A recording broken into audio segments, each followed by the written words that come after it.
കാമ്പോജി രാഗം 28ാമത്തെ മേളകർത്താ രാഗമായ ഹരികാമ്പോജി രാഗത്തിൻ്റെ ജന്യമാണ്.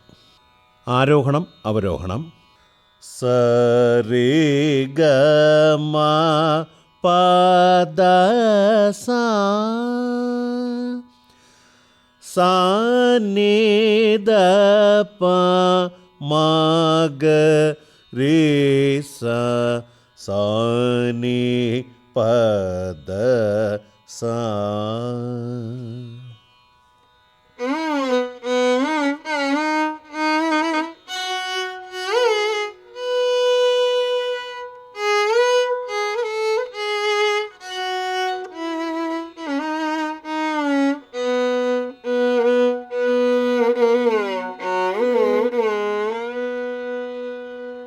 ഷഡ്ജപഞ്ചമ സ്വരങ്ങൾക്ക് പുറമെ ചതുശ്രുതി ഋഷഭം, അന്തരഗാന്ധാരം, ശുദ്ധമധ്യമം, ചതുശ്രുതി ധൈവതം, കൈശികി നിഷാദം, കാകളി നിഷാദം എന്നിവ ഈ രാഗത്തിൽ വരുന്ന സ്വരങ്ങളാണ്. ഇതൊരു ഷാഡവ സമ്പൂർണ്ണ രാഗവും മൂർച്ഛനാകാരക രാഗവുമാണ്. ഇതിലെ ധൈവതത്തെ ആധാരഷഡ്ജമായി അവലംബിച്ചുകൊണ്ട് ശ്രുതിഭേദം ചെയ്യുന്ന പക്ഷം ദേശീയതോടി എന്ന ഷാഡവ സമ്പൂർണ്ണ രാഗം ജനിക്കും. ഇതൊരു ഗമക വരിക രാഗവും രക്തിരാഗവുമാണ്. ആരോഹണത്തിൽ നിഷാദം വർജ്യം.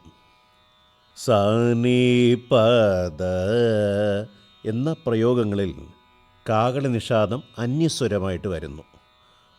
ആയതിനാൽ ഇതൊരു ഭാഷാംഗരാഗമാണ്. സ നീ പ സാ നി പ ധ സാ എന്ന അവരോഹണത്തിൽ ദൈവതം വർജ്യമായ പ്രയോഗങ്ങളിൽ മാത്രമേ കാകളി നിഷാദം വരികയുള്ളൂ. ഇങ്ങനെ തീവ്ര നിഷാദം ഉൾക്കൊള്ളുന്ന സഞ്ചാരങ്ങൾ പഞ്ചമത്തിൽ നിന്ന് കീഴോട്ട് ഇറങ്ങാതെ മേൽസ്ഥായി ഷഡ്ജത്തിലേക്ക് പോകും. മധ്യമം, ദൈവതം, നിഷാദം എന്നിവ ഈ രാഗത്തിലെ രാഗഛായാസ്വരങ്ങളാണ്.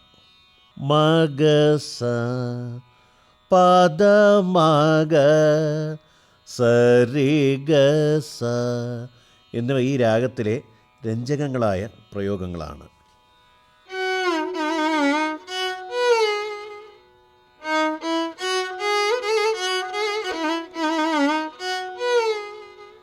ഇതുപോലുള്ള സഞ്ചാരങ്ങളും ഇതിലെ രഞ്ജകങ്ങളായ പ്രയോഗങ്ങളാണ്.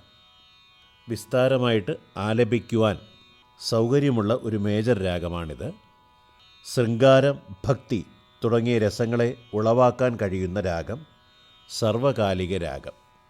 ഈ രാഗത്തിൽ ധാരാളം കൃതികൾ വാഗ്ഗേയകാരന്മാർ രചിച്ചിട്ടുണ്ട്.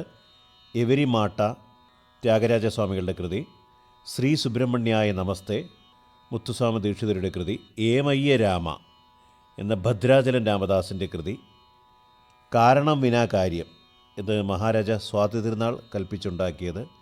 ഇങ്ങനെ ധാരാളം കൃതികൾ ഈ രാഗത്തിൽ പ്രചാരത്തിലുണ്ട്. ഈ രാഗത്തിൻ്റെ സഞ്ചാരങ്ങൾ നമുക്ക് വയലിനിൽ വായിച്ച് മനസ്സിലാക്കാം.